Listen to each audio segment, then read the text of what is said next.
In the village of How dare you Amedu, lie to me? there was one law I that have no idea everyone what you're feared. talking about. Anyone who exactly what accused you did. another person of Just listen to stealing me. or committing a crime without proof had to face a punishment chosen by the village council. And that punishment could last for days. But one afternoon, a beautiful young woman came running through the village, desperately searching for her missing bag. She had no idea that before the sun went down, she would be standing before the village council, being punished for an accusation she could not prove.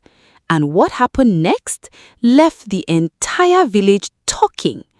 But before we continue, if you enjoy African village stories filled with lessons, twists, and unexpected endings, please like this video, subscribe to the channel, and turn on your notification bell so you don't miss our next story.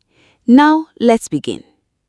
Meet Teni, a beautiful young woman in her early 20s who lived a life many people only dreamed about. She lived in the city in a beautiful apartment filled with fashionable clothes, expensive shoes, sparkling jewelry, and everything she believed represented success. Teni loved looking good, she loved attention, and most of all, she loved making sure people knew that she was doing well. Every morning, she would stand in front of her mirror, admire herself, arrange her curly hair, put on her jewelry, and choose an outfit that would make heads turn whenever she stepped outside. Her luxury car was another thing she was proud of. Whenever Teni drove through the city, she enjoyed the feeling of being noticed. She spent her weekends visiting beautiful places, eating at expensive restaurants, and partying with her friends. To Teni, life was about looking successful, living beautifully, and making sure everyone noticed. But there was one problem. Teni had allowed her wealth to change the way she saw other people. She had become so used to having everything she wanted that she sometimes forgot that money did not make anyone better than another person. And that was about to become a very painful lesson for her. One weekend, Teni decided to travel to the village to visit her mother. She packed her clothes, jewelry, and personal belongings, completely unaware that this trip would become one she would never forget. After packing everything she needed, Teni left the city and headed to Amedu Village, where her mother lived.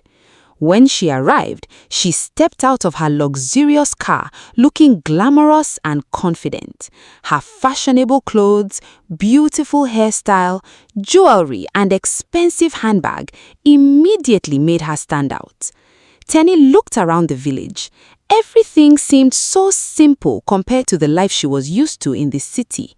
The houses were modest, the roads were dusty, people dressed simply, and everyone seemed to know one another. Instead of appreciating the peaceful surroundings, Teni began comparing everything she saw with the life she had become accustomed to in the city.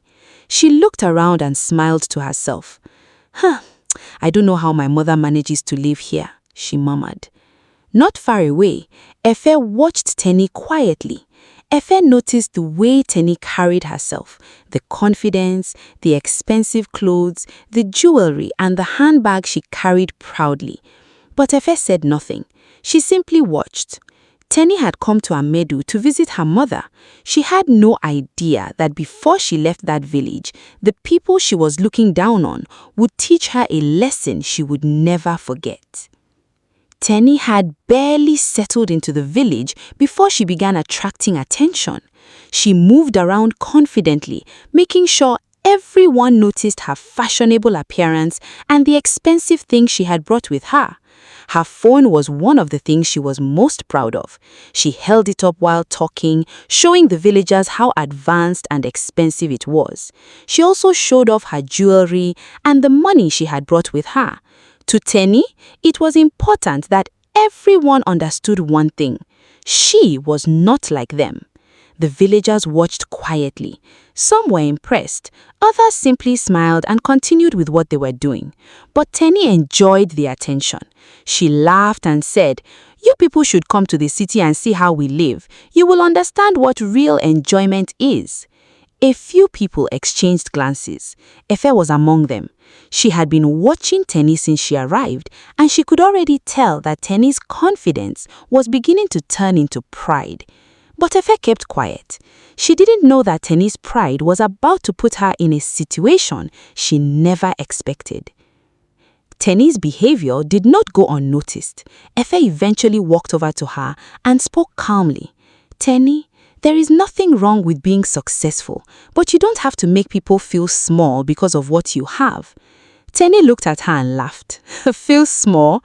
I'm only showing them how far I've come." Efe shook her head. "Just be careful. Sometimes when we have too much confidence in what we own, we forget to pay attention to what really matters." Teni smiled and waved her off. "Efe, please, nothing is going to happen to me." She turned away and continued enjoying herself. But Efe watched her quietly. She had a feeling that Teni's careless attitude would soon bring her trouble. And she was right. The following afternoon, Teni decided to visit the village market. She walked through the market confidently, looking at the different things the villagers were selling. As usual, Teni wanted attention. She brought out her expensive phone and began showing it off, smiling proudly as she talked to the people around her. Efe was nearby, quietly watching her. She noticed that Teni was becoming so distracted by the people around her that she was no longer paying proper attention to her belongings. But Teni didn't notice. She was too busy enjoying her tension, and that careless moment was about to change the entire direction of her visit to Amedu. Teni was so busy talking and showing off that she didn't notice how careless she had become. For a moment, she placed her handbag down beside her while she continued chatting and using her phone. She was completely distracted. She laughed, turned around to speak to someone, and moved a short distance away from where she had left the bag. A few moments later, Teni reached for her handbag, but it wasn't there. She looked around, nothing. She checked again, still nothing. Teni's smile disappeared. "Where is my bag?" She quickly looked around the market, her heart beginning to race. She couldn't believe it. The same bag she had been proudly carrying around just moments ago was suddenly gone. And in the middle of her panic, Teni noticed a young man walking along the road nearby. Her eyes narrowed. Without knowing what had happened, Teni made a dangerous assumption. She decided he must have taken it. Before the young man could take another step, Teni rushed towards him. She grabbed the front of his shirt and pulled him back. "Give me my bag," she shouted. The young man looked at her in complete shock. "Your bag? I don't have your bag." But Teni refused to listen. She had no evidence. She hadn't seen him touch her bag. Nobody had told her that he took it. But because he happened to be nearby, Teni had already decided he was guilty. People around the market began to gather. Efe watched the confrontation with concern. She knew Teni had crossed a line. Then an older villager stepped forward and said something that immediately changed the situation. "If you are accusing this young man, you will have to prove it before the chief." Teni froze. She had no idea that her accusation was about to become a much bigger problem than her missing bag. Teni was still holding the young man's shirt when the villagers gathered around them. The young man pleaded with her, "Please, let me go. I did not take your bag." But Teni refused to listen. "Then prove that you didn't take it," she shouted. Efe stepped closer. "Teni, you can't prove that he took it either." For a moment, Teni became quiet. But instead of admitting that she had no proof, she folded her arms and insisted, "I know what I saw. He was there when my bag disappeared." An older villager shook his head. "Being there is not proof of stealing." The villagers then escorted Teni, the young man, and Efe to the chief's compound. As they walked, Teni was still confident. She believed the chief would listen to her and punish the young man. But she didn't know one very important thing about Amedu.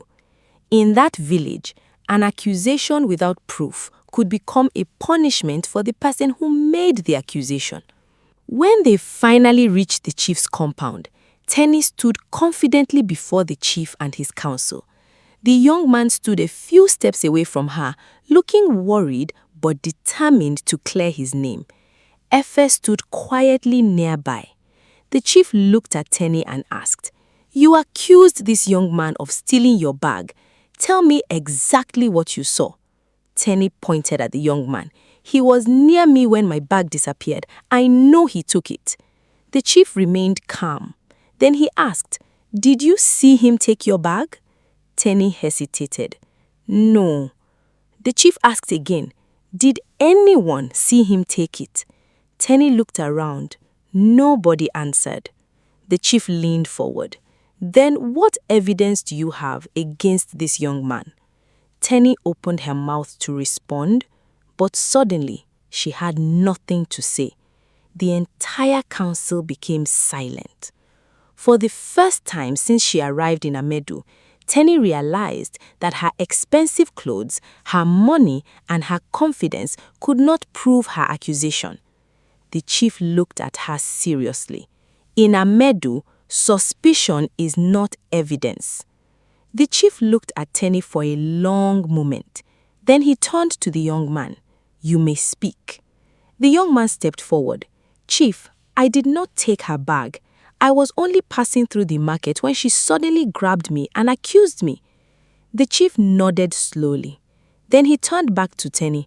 "Teni, losing your bag may have made you angry and afraid, but anger does not give you the right to place blame on an innocent person." Teni lowered her head. The chief continued, "In Amedu, anyone who accuses another person without proof must serve the community as a consequence of the accusation." Teni's eyes widened. She had expected the young man to be punished. She never imagined that she would be the one facing punishment. The chief then announced, "For the next few days, you will help clean the market and the village square. And before your punishment ends, you will publicly apologize to the man you accused." Teni stood completely silent. For the first time, her expensive clothes, her money, and her confidence meant absolutely nothing. She had come to Amedu thinking she was better than everyone. Now she was about to learn a lesson she would never forget. The next morning, Teni stood in the village market with a broom in her hands. The same young woman who had arrived in Amedu, dressed to impress everyone, was now standing quietly among the villagers, ready to do the work the chief had ordered. Her glamorous clothes were gone. She wore simple village clothing, and the confidence she had carried when she arrived was nowhere to be found. Teni began sweeping the market. At first, she was angry. She couldn't believe that she had been reduced to doing community work because of one accusation. But as she swept, something began to change. She looked around and saw the villagers working together. Nobody was laughing at her. Nobody was trying to embarrass her. They simply went about their daily activities while Teni learned her lesson. Efe was nearby helping with the community work. She looked at Teni and smiled gently. Teni finally understood something she had failed to understand when she first arrived. Being wealthy did not make her better than anyone else, and the punishment had only just begun. For the first time in a long time, Teni had no audience to impress. There was no luxury car around her, no expensive restaurant, no friends cheering her on, no one asking about the price of her clothes. There was only a broom in her hands and the dusty market beneath her feet. As the days passed, Teni slowly stopped complaining. She began greeting the villagers. She helped elderly people carry things. She walked alongside Efe without feeling ashamed. And little by little, she began to see Amedu differently. The village she had once considered too simple suddenly looked different. She saw people who shared what they had, people who helped one another, people who didn't need expensive clothes or expensive phones to feel important. One evening, Teni sat quietly beside Efe. After a long silence, she finally said, "Efe, I think I came here believing I was better than everyone." Efe looked at her and smiled. Sometimes we don't realize how much pride we carry until life gives us a reason to put it down. Teni looked at the ground. For the first time, she wasn't embarrassed by what she had lost. She was grateful for what she was learning. When Teni's days of community service were finally coming to an end, the chief called her before the villagers once again. This time, Teni did not stand before them with the confidence she had when she first arrived. She stood quietly. The chief looked at her and said, "Teni, you accused a man of stealing from you without seeing him take anything. Today, you must correct the wrong you did." Teni turned toward the young man. For a moment, she remembered how she had grabbed his shirt, shouted at him, and called him a thief in front of everyone. She took a deep breath. Then she said, "I am sorry. I accused you without proof. I was angry, careless, and too quick to judge you." The young man looked at her and nodded. "I accept your apology." Teni then turned toward the villagers. "And I'm sorry to all of you too. I came here thinking I had money, I was better than everyone. I was wrong." The village became quiet. Even Efe smiled. Teni had finally learnt the lesson she had been avoiding since the day she arrived. Money could make her comfortable, but it could never make her right. After everything that had happened, Teni's stay in Amedu was finally coming to an end. She had arrived in the village determined to show everyone how wealthy and successful she was. But the village had shown her something money could never show: humility. On the morning she was ready to leave, Teni dressed beautifully and stood beside her car. But this time, she wasn't looking around to see who was watching her. She wasn't showing off her clothes. She wasn't talking about how much anything cost. She simply looked back at the village with a quiet smile. Efe walked over to say goodbye. Teni smiled at her and said, "Efe, thank you. I came here thinking I knew everything, but I learned more here than I ever expected." Efe smiled. "Just remember the lesson." Teni nodded. She entered her car, looked back at Amedu one last time, and slowly drove away. She had arrived believing that wealth made a person important. She left knowing that character is worth far more than money. And that was the lesson Teni would carry with her long after she left the village. But before you go, don't just watch this story and disappear. If Teni's story taught you something, hit the like button, subscribe to the channel, and turn on the notification bell so you don't miss our next African folktale. And I want to hear from you. Was Teni right to accuse the young man, or should she have waited until she had proof? Tell me what you think in the comment section. And if you are Teni, what would you have done differently? Let's make the comment section interesting.